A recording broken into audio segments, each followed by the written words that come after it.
Welcome to another episode of the Hustle Reports. Today we're going to be talking about, are hustlers made or are they born? We're also going to be diving into a little bit of my background story. A lot of you guys may not know me fully and all of that, and we're going to talk a little bit about that. All that and more on the Hustle Reports.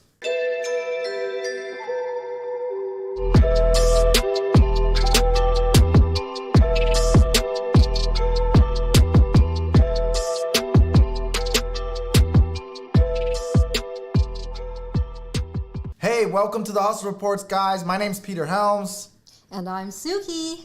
Today we're going to be talking about, are hustlers made or are they born? We'll also be getting into the story of my background a little bit, how I actually became a hustler, what that looks like, and Yeah, so people really want to know more about you. I know you don't really know this, but for me as a co-host and living in Norwich, I'm hearing all this stuff now for the past few weeks about who is this Peter Helms guy and what is going on with this show, the Hustle Reports. So, Interesting. yeah. What are they saying? What are some of the things? A whole bunch of stuff. It's getting good. It's pretty juicy, actually. Okay. So there have been a lot of questions being asked, and it doesn't necessarily have anything to do with the show or business or entrepreneurship. Okay, so what do they want to know? They want to know more about your personal life. Okay, Yeah. But what do they want to know about my personal life? Well, okay. So there's been a lot of questions, so I'm just taking the top 3 best questions because that's all we have time I'm like for. an open book. I'll tell people. Oh, you are? Yeah, I'll tell people pretty much anything. All right. Okay, so this is actually easier than I guess I thought it would be. Yeah. So, all right, number 1. Are you ready? Yeah, why are you acting all awkward about it? Well, I don't know because people just don't know you like that, but Okay. you seem like you're ready for it. Okay, so number 1, do you like Asian women? Number 2, are you single? Okay. So the answer to both of those questions. Well, actually, we don't really have time for your answers No, right now. we have time. I think we should just answer them on the next episode because what we have to talk about today is more You're making me blush a little bit here. Why? I thought you were ready. Because, yeah, I'm ready. Ready for what? What are we talking about here? Okay, we're going to talk about really who is the real Peter Helms. Yeah, we'll talk about that. And the answer to your question is, I'm seeing I don't somebody. think we really... I'm seeing somebody, Okay, and I great. do like Asian women. Okay, so there you have it, you guys. He answered the questions. Okay, All right. so now that we've got that out of the way, whatever that was, I hope the audience Okay. I hope that answers their your questions. Right. So what else have they been wondering about? Oh, yes. A lot of people have been Googling you. Uh-oh. So maybe you could tell us what they're finding on the internet. Sure. So if you do a Google search for me, you're going to find some interesting stuff. You'll find that I'm a digital marketing consultant, but you'll also find I own some companies. You'll also find that I have a background that's, I've been to prison. I struggled with addiction. So yeah, you're gonna see that stuff. Right. Yeah. So when I met you and we started talking about this show, it hadn't really been created yet. You're very open with your background. So it's really no secret, right? Yeah, it's really not. For those who know me, they'll know that it's something I openly talk about pretty early on when I get to know someone. I've even talked to some of my clients about it. Haven't talked about it on the podcast, but I guess today's the day. I think what is very surprising for a lot of people is they're meeting you now and you seem really put together, very polished. And when they Google you and they find out pages of stuff about you, you have a lot of newspaper articles. I think you've even been on TV on an interview talking about the opioid crisis. Yeah, they totally skewed that interview too. Okay. I was really excited to tell my story because at the end of the day, I went through all that. Doesn't define who I am today, but I want to reach out and help others to realize that they can get through it and come out on the other side. That's a passion I have. Right. So when I was asked by this TV. Actually, I was on a bunch of different platforms. I'm not going to mention their names, but I was asked to go on there, and I was honored. I was like, yeah, absolutely. You want to hear the story of someone who struggled with addiction and went to prison? I'll tell it. So I went and told the story, and they totally skewed it with this political agenda. A lot of the stuff that they wrote, I didn't even say. So I'm glad to actually be here, sort of I able think to this tell is it like this a way. great opportunity for you to tell your story, Sure. right? Because this episode is all about the big question: are hustlers born, or are they made or created later down the road in life, right? Sure. So, kind of knowing about your story, I don't fully know it. I think maybe you are a little bit of a blend of both.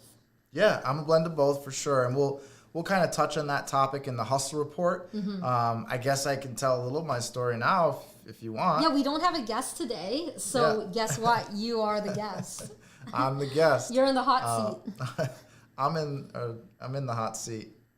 So yeah, a little bit about me. I was born in Norwich, Connecticut. Early on, I moved out to California with my father, just my father and my sister. We moved out there. Things were not easy in the home growing up. My father always worked, and things were really tough. I didn't get to see him much, but I did see that he had strong work ethic. He had a real good drive. It took years before I reunited with my mother. When I was 10 years old, I actually moved back to the East Coast, back to Norwich, Connecticut, and reunited with her. That was pretty awesome.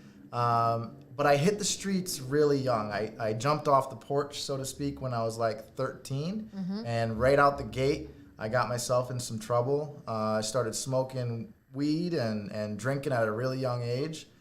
Started selling weed. I built this whole street empire, if you will. I remember there was this time where my mother's boss, actually, he owned a car dealership, and he brought me into his office. I was like 17 at the time, and he knew, everybody knew I was selling drugs.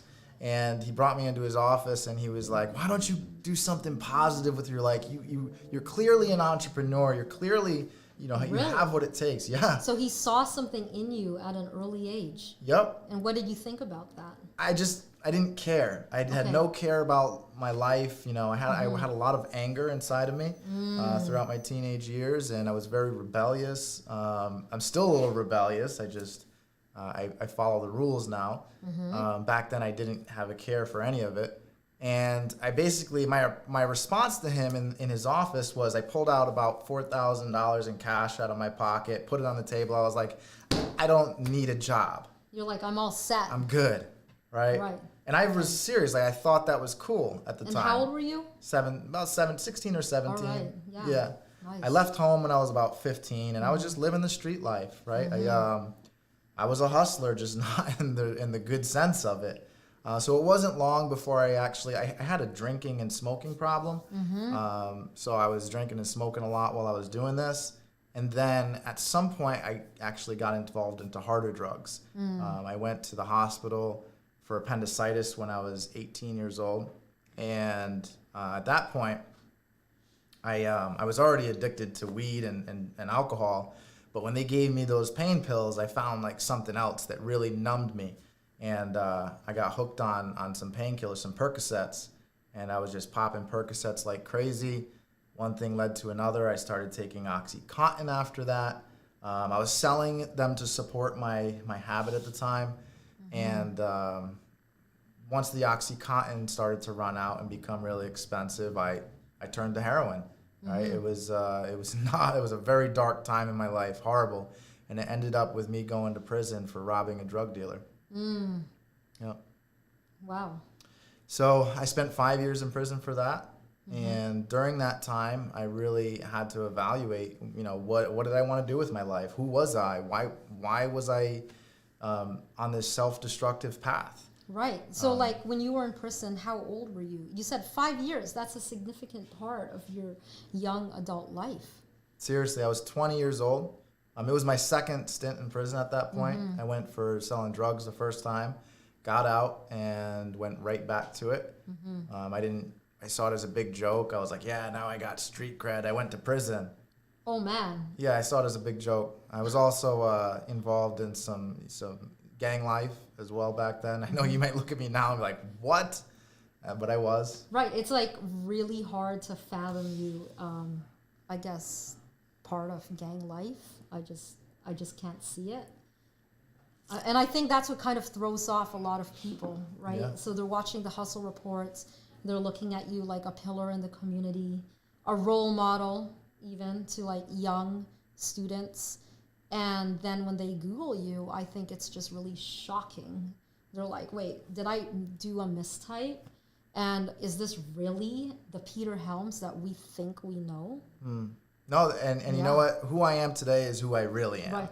Back Yeah. then, that's not who I was. I was lost. I had Right, no right, right. clue who I was, what I wanted in life, none of it. Right. So I've done a lot of work. What you see, this polished version, because I don't even see myself as polished. I see myself as still needing to do a lot more work, Right.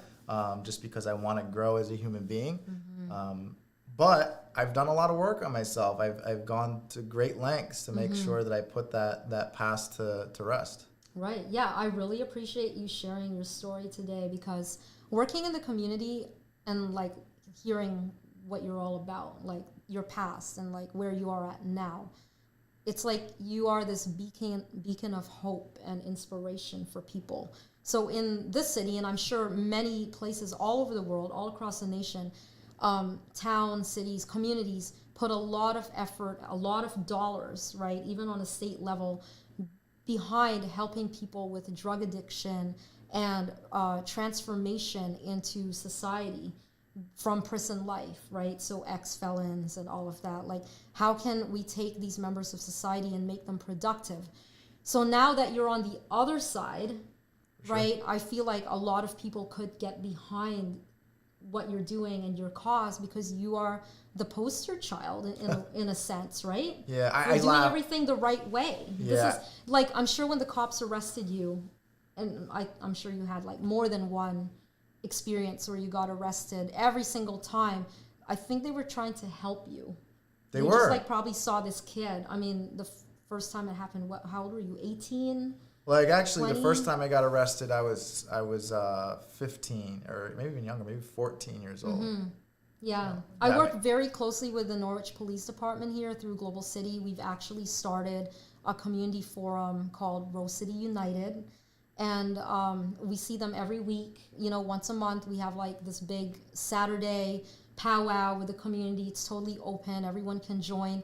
So getting to understand the nature of their jobs on an everyday basis and the mission of the police department, the drug enforcement agencies, like the task force, they have Yeah, they like were these- chasing me at one point, Right. but now like we work together. Now you work together, It's right? amazing. Like you came to our meeting the other day and They actually really- come to me for advice. They're like on business stuff. It's like, hey, I had. Right. I'm not going to mention who it was, but Yeah. one of the officers actually with rank was coming to me and saying, hey, you know, these are some of my thoughts on business and some of my ideas. What do you think? And I was able to give feedback, which is so different from the relationship I had with the police back Right. when.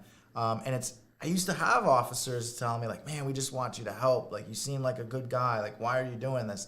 And I was just so stone cold, like you don't get need their away from help. me. I don't yeah, need you're your just help. you're bad guys just trying you're out to get me. Yeah. Right? Trying to like my bring perception me down. was off. Yeah. Right. So just in conversation with them individually, a lot of the officers have mentioned that because you've completely turned your life around, that validates the work that they do. So you're like Just important work. out of the hundreds of people that they deal with every day, they're just like, oh my God, I hope there's one kid out there that later on in life we reach or we touch and we helped. And so you having left Norwich and then now coming back, they're like, oh wow, thank God, like you're back and you're actually showing us that the work that we've done has helped.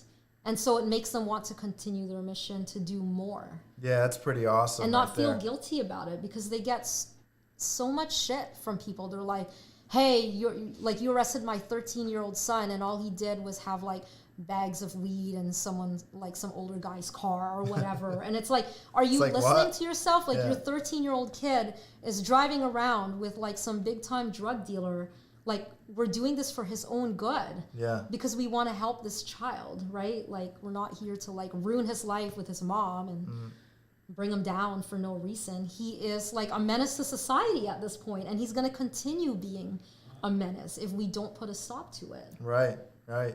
And I think it's also important to have like empathy towards those menaces, because I was one of those menaces too, and my behaviors were justifiably, it would be justifiable to call me a menace in the stuff I was doing. I was breaking the law, I was wreaking havoc, I was poisoning the community with drugs by selling drugs just to make a few bucks. So rightfully, you can say that. However, I think it's important to have empathy towards these people because you never know what they have been through. There's also, there's some disadvantages and there's some real barriers to success and to living a productive life for people in our communities. And so like it's not just a matter of choice all the time. Maybe initially, for example, with me with my drug addiction, initially it was my choice to start smoking weed, and initially it was my choice to take those pills.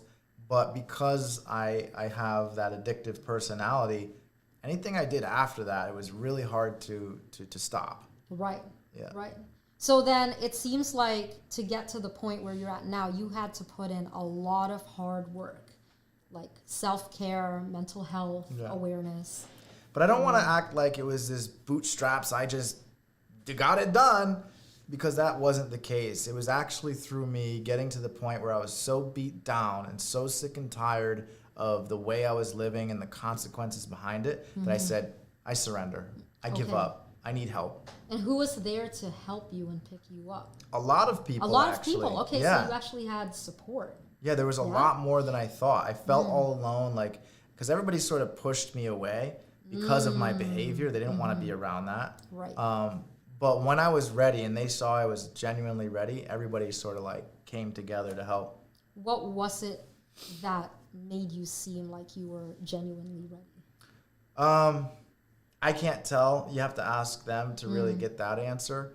But I knew I had a strong conviction to change. And it wasn't a one-time thing, right? So relapse was a part of my recovery. Really? And I tell people this all the time. It does not have to be. You don't have to relapse to recover and go on and live a good life after addiction. But unfortunately, the truth is sometimes it takes a few go-arounds, which it did for me. And it ended with overdose. Yeah, once I overdosed, I knew from the moment I got up out of that hospital bed and I started coming to that it was over. Right. So that was like the moment where you pulled yourself out of that other life and just decided. Yeah. Now I did make the full-on commitment at that point, but as far as the steps that it took to actually get on my journey, it took other people, me going to 12-step programs, seeking out counseling, just being honest, raw and honest about what it is I went through. And putting in the work. Whatever suggestions people gave me, I was just I'll do it. I went into some of these support groups and I sat down, I listened, and learned from others who had been sober and clean for 30, 40, 50 years. Right. Okay, so let me ask you. So from the time that you started, being a street hustler and doing drugs, selling drugs or whatever, did you have any dreams? Were you okay, this is just something that I'm doing right now, but my overall dream one day is to have a business or be someone that people look up to? Did you ever have that in you? So I did, but I didn't realize it until later on in life. Looking back, I remember this one. I tell this story often about when I was 12 or 13 years old, and we come from a working class family. We didn't have a lot of money growing up, so we struggled a little bit in that regard. And I didn't have a bicycle, right? So my neighbor for Christmas got a new bicycle, and he gave me his old one. Okay. Now, most kids at that age, they're going to go and ride it around and be all excited that they have a bike. Not me. What did I do? I took it, I cleaned it up. I went to go get some accessories, some pegs and some of those dice for the wheels. Okay, yeah. Right, so I fixed it up a little bit, and then I put it out on the front lawn with a cardboard sign that said $100 or best offer. Really? Yep. Yep. And then someone bought it. Yeah, the first person. I sold it to the first person. And then what do you do with the cash? Well, back then, like I said, I was smoking weed. Okay, yeah. You know, So it so probably went to that. went to that. That and some Funyuns. Candy, snacks. Right. Just like Gummy munchies, worms. gummy worms, Yeah, whatever. yeah. All right, Yeah. nice. Baseball cards. I liked baseball cards back then. Really? Yeah, like the tops and upper deck cards. I'd be Okay. collecting those, and we'd go to the flea market and sell them once we had a nice portfolio of them. Yeah, we'd go to the flea market and try to, barter with the guy. They're like, oh, I'll give you $2 for that one. I'm like, oh, I want 5. And Okay, like, all right, I'll okay. give you 3. Okay, so you had a bit of that hustler in you. Oh, yeah. Okay, so then when you were in prison, I always made money anywhere I was at. were you like, okay, I'm locked up here for 5 years. I I got to made get money out of there, here too. to start a real business. Like, I can't just keep doing this. I mean, Yeah, absolutely. Yeah? It was Yeah, in okay. prison. I had Okay. I had a turning point. Oh, I was wow. about 2.5 years into a 5-year sentence, and I was selling drugs in the prison. nice. And they well, sent not nice, but yeah, I was selling drugs in the prison, and I got locked up inside a prison. There's like solitary confinement. oh, damn. So you got locked up while you were locked up. I did. That's pretty bad. Yeah, I was a mess. Terrible. If there was like a button which I could hit for like, Yeah. And so I was doing 30 days in solitary confinement because I Okay. had this whole operation, and I was tampering with so you were safety and on security. total time out. I was on big time out. Okay. Yeah. And then did you learn your lesson? So there was a lifer in there. Okay. Right. In there, there's not really much to do but talk to the guy in the cell next door. And the Nice. guy heard me giving the correction officer a hard time. Mm-hmm. Like it was about the food. The guy brought the food, and I didn't like it, so I threw it out of the cell at the correction officer and get me some new food. I don't want this. Mm-hmm. Yeah, you're like, this ain't a kale shake. Yeah, this is fucking horrible. So as if he was gonna listen, he didn't Okay. listen, of course. Right. So then you starved. Yeah, I And then went. you I were went even hungry that grouchier. night, Okay, and good. I had to hear the lifer talk through the wall and really beat me up. He's like, you realize what you're doing is gonna get you back in prison, and you haven't even left yet. Oh, nice. Yeah. That shit hit Well, home. that's good advice. Yeah, that shit hit home. Yeah. So I had to marinate on that for a Okay. while, especially because I was in Because solitary. you didn't have a choice. No choice, and it was true. You're right. I was faced with that raw fact. And so from that point forward, I would say if there was any turning point in my life, it was that one. And it wasn't all uphill from there. I had some Okay. ups and downs. Right, of But I course. started my journey of getting on the right track.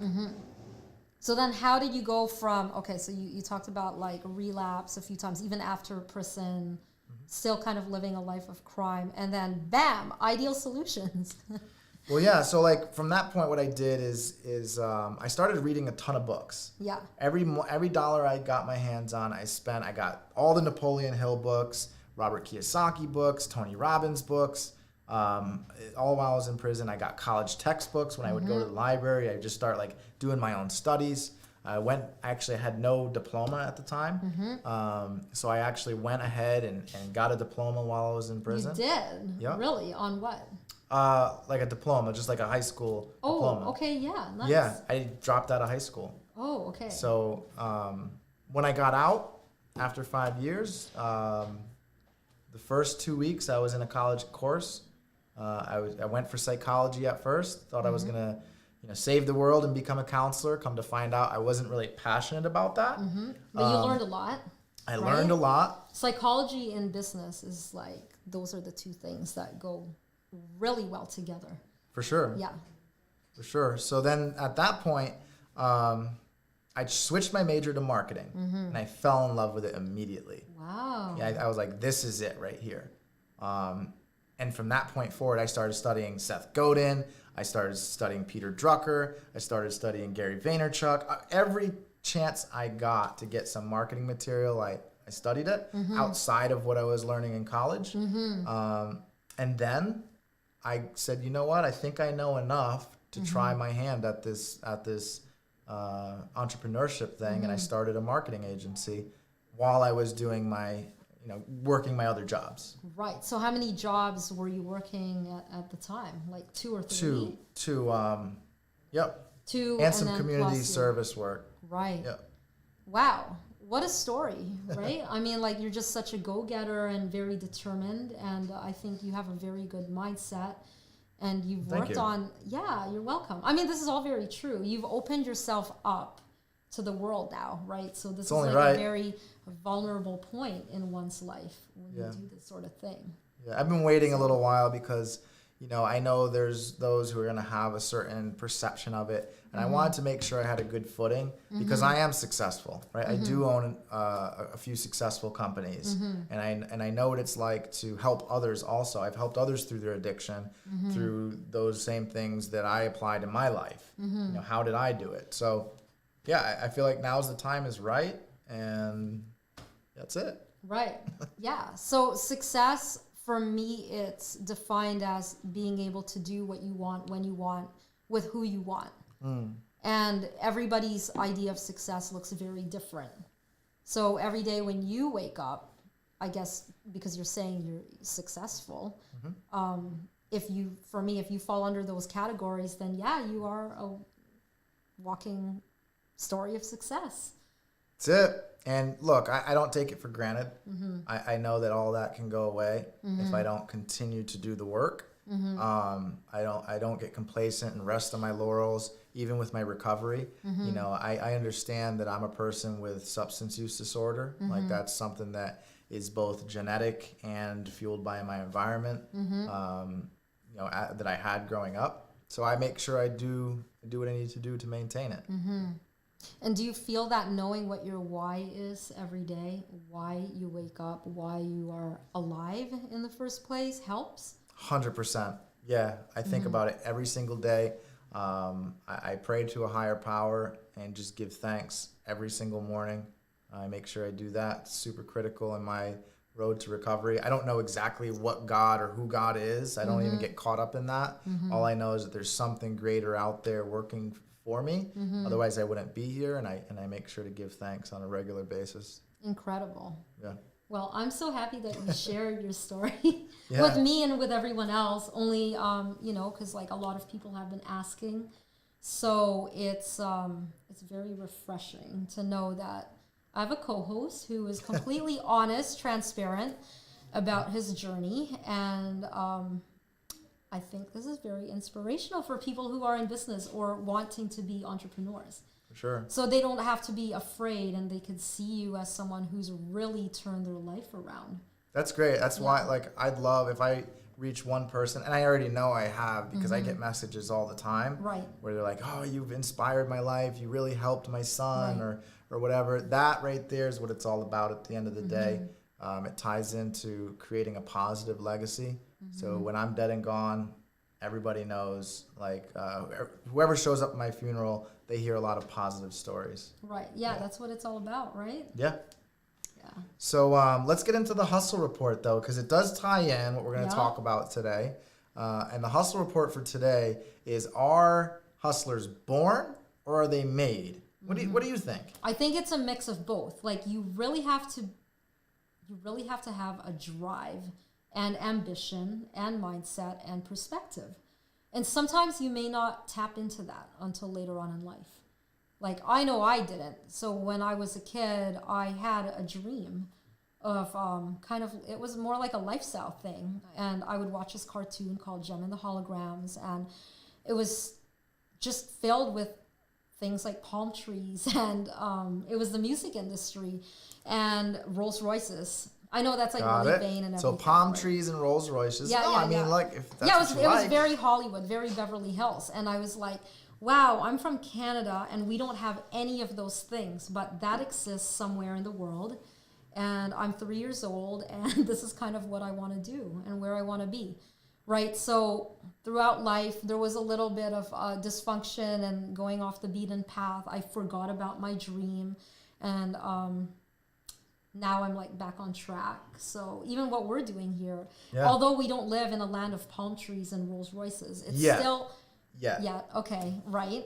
There's still a lifestyle about it, because on the cartoon Jem and the Holograms, these girls were rock stars, and the main character Jerica, she was the manager of something called Starlight Music. It was a music label that she inherited from her father. So there were a lot of things within this children's cartoon that dealt with like business on a high level, like this hierarchy within like, I guess, the music industry and like making movies, and like this crossover from the girls being in a band to modeling and doing television commercials and traveling the world. And then there were things that were political a little bit. Okay. And so there was a bit of a struggle with, like we're the label and we're putting up money, so you have to do what we say. And they're like, but we don't really fit into that mold. And you're trying to make us something that we're not. And I remember as a kid watching that going like, oh, wow, like these girls have balls. Like they're not. Suki balls. Yeah, right? Like they're not willing to just sell their souls to like the record label industry, the devil, right? Just to turn a quick buck. They're like, we don't care. We're going to stand our ground and do what fits our best interest in mind. So, I've taken kind of those elements and have used them in my everyday life. It's so silly because it's a cartoon, but everyone that knows me from my past knows how passionate I was about this children's cartoon. So that's getting revived, would you say? Yeah. Oh, definitely. Awesome. Because if you know me now, like I don't give a fuck if you're trying to put me in a box. My answer to that No is, box. Fuck the there box. is no box. Like Yeah. you guys made that up. Like in your world, not mine. Also, I took a personality test not very long ago. You did? Who did that? Who made you do that? You did, actually. Yeah, I wanted to get to know you. I wanted Right. to know what your personality was like. Yep. So on the political compass, not to scare anyone, Oh boy. I compare with Hitler on the political compass, only because I have such standard like beliefs, right? Like, Right. And I'm not gonna let my foot off the gas pedal. You don't If I seem believe it- extreme though. Well, you don't really know me that well, I feel. Okay. Yeah. Uh-oh. It's not scary. It's just like I'm very predictable. I like what I like, and I don't like what I don't like, and I'm very vocal about it. That's It's very simple. that's admirable. There's not a lot of the rigmarole, as I like to call it. Right. So I think that's what's helped me as an entrepreneur, because there's no gray area. Yeah. And sometimes when you're a hustler, you really have to be decisive. And especially if you have people that look up to you, they don't like to be in a situation where there's a lot of obscurity. So you got to make a hard call, whether it hurts people's feelings or not. Right? So I think a little bit of that came from my childhood. I mean, I was just born with it, and I suppressed it for so many years. And now as an adult and doing what I do, I'm able to bring all of that out of me and be like, you know what? Fuck what people think. Because they're like, oh, you're too loud, you're too this, you're too Right. aggressive. And I'm like, but that's just how I am. Right. I don't know. If you don't like it, then don't. Like if you're not gonna be yourself, you're just gonna end up unhappy. Right. I've tried that before. To try to be someone else. Oh, yeah, most definitely. Yeah. Right? So I'm finally coming out of that. And it's taken a really long time. But I think you're awesome, by the way. Thank you. Yeah. Thank you so You're the much. best co-host that I could ever ask for. We're starting to develop a cool little relationship. Like we're good friends. Yep. And all of that stuff. So I think you're awesome. Thank you. I don't think you're anything like Hitler. Well, according to the political compass, I am. And then I took the personality test, and I'm entrepreneur A, which means, is it aggressive or assertive? Well, whatever. It's like either aggressive or assertive. There's like two different. There's A, and then the other one is like not so aggressive or assertive. And they compare my personality type to Donald Trump. Oh yeah, that's right. Your personality, Trump is. I mean, your So I'm like personality Trump type and is Hitler. Trump, and your political views are Hitler. Right.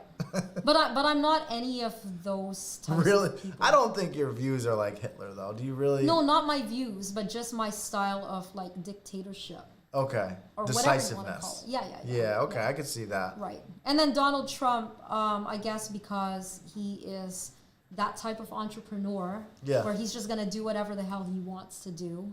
Like in his mind, he thinks that's a good idea. So I'm very similar in that regard. And so it's like the best or the Interesting. worst of both worlds, right? Interesting. That's what you're stuck with. I'm gonna have to think about this a little bit here. No, it's all jokes aside though. So would you say that you were a born hustler or were you one that was made? A bit of both, most bit of both. definitely. Okay. Yes. And I think so this is my own belief that no one's just born in, like, okay, so let's go back to Paris Hilton. I've talked about her before. So she was born into a family which did a high level of business. They own the hotel chain Hilton, the Hilton hotels, right? But on her own, as a young adult, she went off and started her own brand, the Paris Hilton brand, where she would be this TV personality or celebrity, and she would get paid to host and DJ. And I've talked about this before, where she gets paid $1 million to do a gig for like Yeah. 1 hour. That's a hustle. Right. And then she has 19 other businesses under her parent brand. Like Which who pays? Like why do people pay her $1 million? What Because what she's what worth- validates her work? Because she could sell tickets and have the place packed, so they could make 20 million. Oh, the so they tickets. pay her 1 million, they could make 19 Got it. or potentially more. Yeah. Yeah. So it's worth it. Interesting. Yeah. But she didn't always start like that. No, so that's what I'm saying. She didn't always start like that. Yeah. In fact, her parents didn't know what to do with her at a young age. Yeah. You haven't watched her documentary. No, I think a lot of people They actually threw her in these schools, which Right. had solitary confinement. really, Yeah, she was totally locked up against her will. right. She still is mentally That's horrible. traumatized. She has PTSD from that. Yeah, that's horrible. Yeah, which has kind of So maybe Like- she's not a hustler. well, she is because mental mindset, right? She's had to get over that to Okay. maintain. So would you her say hustle. she was a hustler that was born or made? both?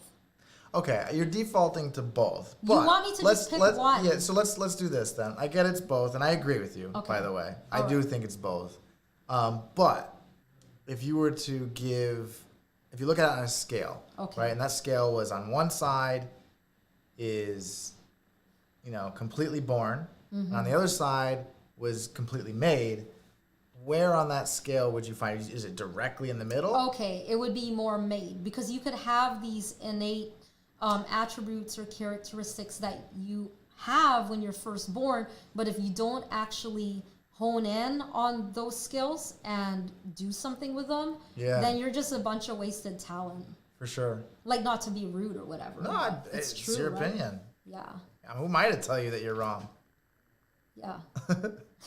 You So- better not. I know I'll be in trouble. Hitler's gonna kick my ass. You might like it. I think. Anyways, okay, so back to being made. Wait. Hold on. Let's stay there for a minute. Why do you think I would like it? Do you think I like? I think you need to be whipped into shape sometimes. Sometimes when we're not on Yes the and show, no. we get into these conversations. Why don't and you I'm- tell them a little bit about those Oh conversations? my god! Oh my god! Really? Right now? Do we even have time for this? No, we'll save it for another We'll time. have to save it No, for it's another it's time. all good. They're nothing bad. No bad For you. conversations. Well, I like them.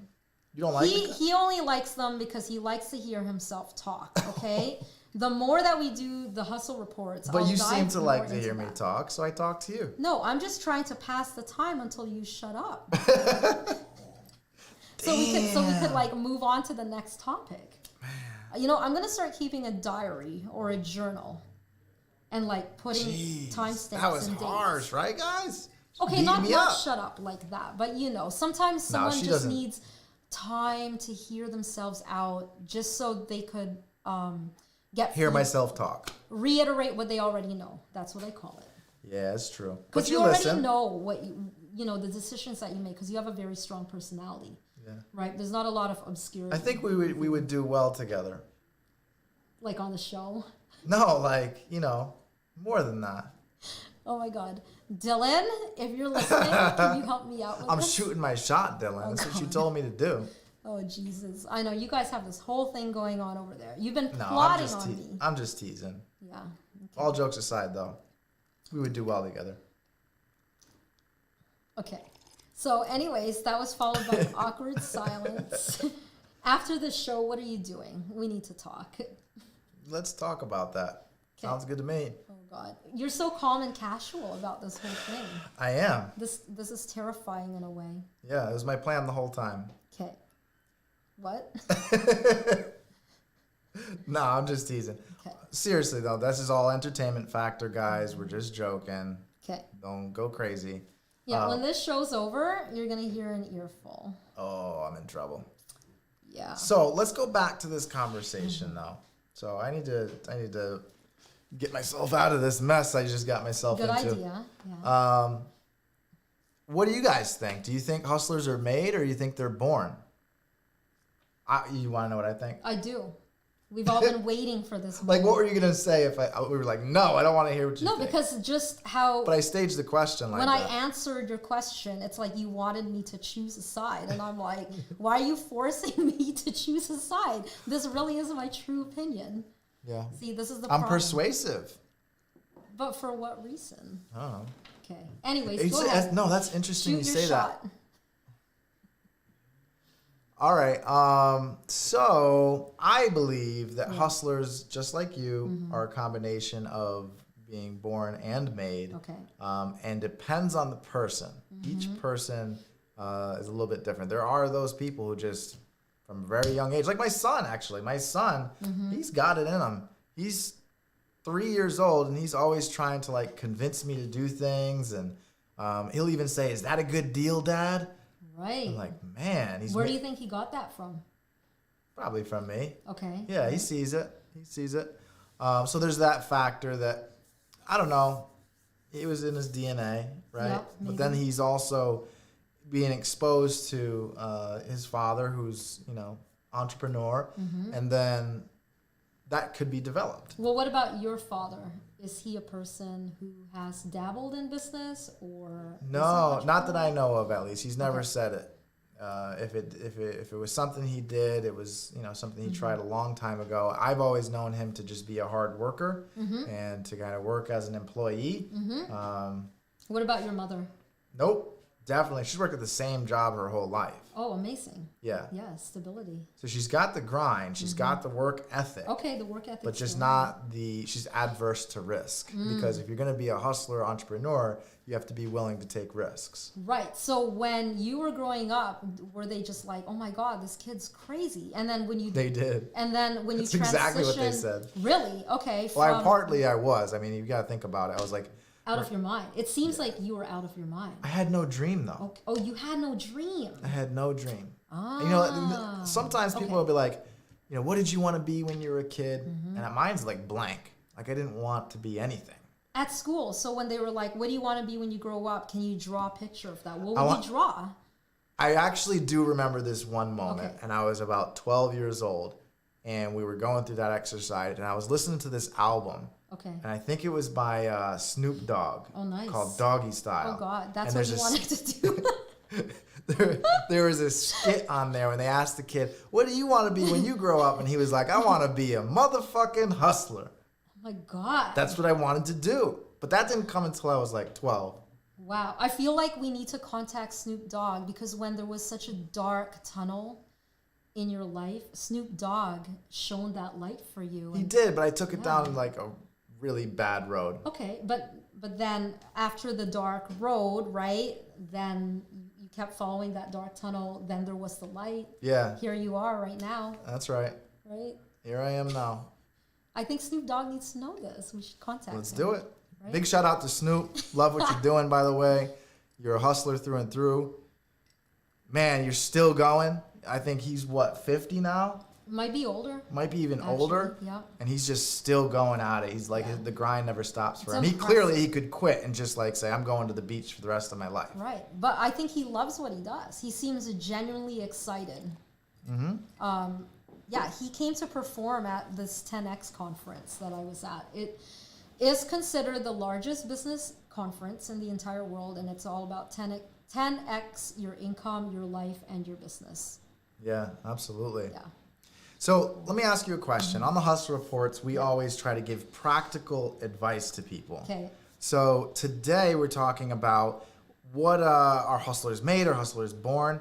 For those who want to become a hustler, so Okay. the ones who want to be made, Right. what practical advice would you give them? What can they do?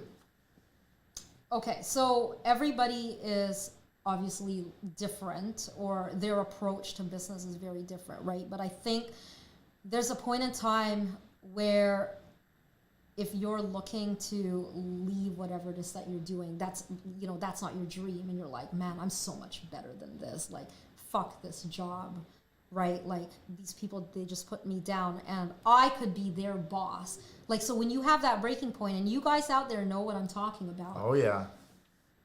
You have to continue with that momentum. And don't say it out loud to people. Obviously not. That's not going to go over well, because that's, being cocky. But inside, you really have to like beat yourself up. Like, I don't know how to describe it. You just really have to be like on your game. Yeah. And be like, fuck this shit. I'm going to like do whatever it takes. That's what it is. Do whatever it takes. And then the other thing that I can tell people is that you have to be obsessed. Like, completely obsessed with that dream or whatever your end goal is. Oh, I love that. That's Right, true. right. People look So- at like I'm obsessed as a bad thing. Right. Not necessarily. Some of the entrepreneurs I've met who are like really crushing it, they don't care about anything else but what they're doing. What their end goal is, Yeah. right? So be obsessed or be average. That really those are your two only choices. So obviously, if you're in it to win it, you're like, well, I'm not going to be average because you can't win shit. Oh, I'm in right? it to win it. Right. So like, if you are a competitive person, Why are you laughing? because of I'm in how it to you win said it. it, like how you looked at me. I'm serious. I said it with intent. Okay, that's good. Yes, I'm glad you have intent. All right, go ahead. I'm sorry. All right. So even in school, right? No, I'm not sorry. But All right, so competitive sports, or even in like gym class, everybody is, I don't know, whatever, you're gonna play dodgeball or basketball on the schoolyard, right? So if you're in it to win it, you definitely know that you gotta like score points like more than the other team.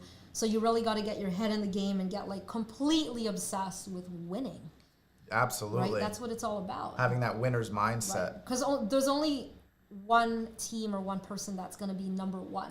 You know, this may sound a little graphic, okay? Okay. But it is a mindset, and I apply it, and it's helped me to like really overcome those times where I felt like I wasn't confident enough in my ability to win. Okay. So this might sound graphic, but really think about this. You won the first race against 1 million competitors before you were even born. Oh, because the sperm and the egg. Yeah, right? Like when you go and when all those sperm are chasing towards the egg, Right. there's like 1 million of them, and it's a race because the first one to get there is gonna win. So you were, before you were even born, you were a winner. Right. If you're here on this earth, the odds of you winning that race are really, really slim. Right, so don't take life for granted. Don't take it for granted. Even on my darkest days, believe me, I've had a whole bunch of them. That was like the one thing. I'm like, oh my God, I could have like not even made it as a human being, right? So life is a gift, and you shouldn't take it for granted, and you should do everything and anything that you can do to make your life worth living, because you only have a certain amount of years, and then you die, and then that's it. Yeah, Yeah. that's sad. But it's not true. sad, but it's true, right? Yeah. Yeah. So there's this one saying also that I live by, and I tell this to people: if at first you don't succeed, well, that's it. Seriously, sometimes you don't get another chance. Yeah. So maybe you'll get another chance, but why put all of your eggs in that basket when you can just say, look, this is the only opportunity I have. I'm going to give it my all. I'm going to do my absolute best, and I'm going to win, right? Right. Like that's a different frame of mind. Yeah. So as far as like becoming a hustler or being, if you think that you were born a hustler, but you really need to exercise that muscle, first things first, my practical advice is listen to the Hustle Report. Come on here, gather the information, listen with intent. Like, don't be closed-minded, be open-minded. You may not agree with everything we say, and that's completely all right. But come on this show and listen for that one piece of information that's going to help you. Get books, get reading materials, feed your mind with positive information about successful businesses and entrepreneurs. Another key thing I'd have to say is get yourself around the hustlers who you want to be like, right? It's all right to have role models. And if I go back to that example of me and the Snoop Dogg album, my version of what a hustler was, I put myself around a bunch of hustlers that were not positive. Ah, So okay. So it building the impacted right me. team or tribe and support Yeah. group. Exactly. So it's like you had it in your mind to really be successful, but the problem is that you were in the wrong industry and just had the wrong people around you. Right. And then what's your definition of a hustler? That's also important, right? Think about it. Like, if your definition of a hustler is like a street person who's, conning a pimp or conning people out of their money, a prostitute, or if it's a drug dealer, if that's your image, that's your definition of a hustler, you may want to redefine that. Because that's not what it is in our eyes. Right. It's just someone that makes shit happen at the end of the day. And a lot of the times it's good. I really truly believe that there are more good people in the world. There's a lot of good that happens. And if it weren't for people that hustled to make that good happen, then the world would be a very bad place, actually. Seriously. Yeah. So thank God for all those hustlers that never gave up on that idea, which then they took that thought and they put it to paper, and then they communicated it with other people, got people to rally behind them and support this idea, and then made that dream come true. Seriously. Actually takes a lot Yeah. to see that whole timeline fulfilled from Abs- conception to delivery. It really is. Right. It's amazing if you really think about it. Yeah. So this is another episode of the Hustle Reports. I really hope you guys enjoyed it. Suki and I are enjoying it. I mean, I can't speak for you, but Oh, I'm enjoying it thoroughly. yeah, you're smiling all the time. You're happy. You're lit up like a Christmas tree. You're always glowing. So something is going right. And Well, I've been drinking the hustle juice. you've been drinking the Hustle. It's kind of like the Kool-Aid. Exactly. But we're not going to say that. No, it's What's that? water. Water is the hustle juice. Like, Water you is got to life. stay hydrated. Yeah, exactly. Because if you don't, you're gonna run out. You're gonna be on E, and like, you can't be on E. Yeah. And you guys, if you haven't taken the personality test, just go on Google or whatever. 16personalities.com. That's what it's called. Yes. Yeah. And there's no right or wrong answer. Yep. I'll let you guys know what I am. I am an INFJ type A. What's that even mean? You gotta look it up. Go to 16personalities.com. I'm not sponsored by them, but it's a really cool site. It's based on the Myers-Briggs personality test, and you might be enlightened by what you find. Is it a personality that thinks that you're smarter than your co-host? I know I'm not smarter than my co-host. I'm just giving you a hard time. I know I'm not. All I know is the limitation of my own knowledge. Ooh, wow, so profound. Plato, not me. Wow. Oh, really? That's Plato's thing? That is Nice. Plato's thing. So, Ah. anyways, thank you guys for tuning in. It's been a great episode. You've learned a lot about us and much more to come.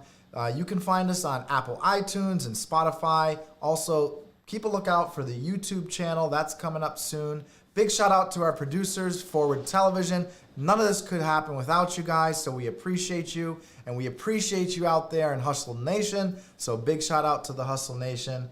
Anything you want to leave for closing remarks for these folks? I just want to say I appreciate you and everything that you're doing, and you are a great co-host, the best co-host, and I look forward to our show next time with you. Well, thank you, Suki. I look forward to it as well.